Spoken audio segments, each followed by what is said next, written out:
جیسے جیسے مسیح کی آمد قریب آتی ہے معاملات سنگین ہوتے جاتے ہیں۔ یہ محسوس ہوتا ہے کہ جنگ کی جگہوں پر کیا ہوگا، اور جنگ بالکل وہی ہے جو آنے والی ہے۔ بہت کچھ کھانے والا ہے بھائیو۔ یرمیہ باب 25 آیت 33 در ذیل کہتی ہے، اور خداوند کے مقتول اس روز زمین کے ایک سرے سے دوسرے سرے تک پڑے ہوں گے، ان پر کوئی نوحہ نہ کرے گا، نہ وہ جمع کیے جائیں گے، نہ دفن ہوں گے، وہ کھاد کی طرح روئے زمین پر پڑے رہیں گے۔ جیسے جیسے مسیح کی آمد قریب آتی جائے گی، معاملہ سنگین ہوتا جائے گا۔ یہ محسوس ہوگا کہ جنگ کی جگہوں پر کیا ہوتا ہے اور جنگ کو کیسے قابو کرنا ہے۔ میرے بھائیوں، خدا آپ کو برکت دے۔ اب یہ گواہی دیکھیں اور میں آپ کے لیے دعا کرنے واپس آؤں گا۔ میرے کان میں گھنٹی بج رہی تھی اور ڈاکٹر کے پاس گئی کیونکہ واقعی مجھے پریشان کر رہا تھا۔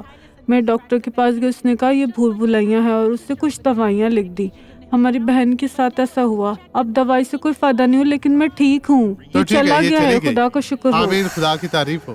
آئیں اب دعا کرے۔ باپ، میں سب کے لیے دعا گو ہوں اور میں ان کی برکات کا حکم دیتا ہوں۔ میں بدی کی سرزش کرتا ہوں یسوع کے نام میں، اور میں کہتا ہوں بدی اب چلی جا، غائب ہو جا یسوع کے نام میں، اور آمین۔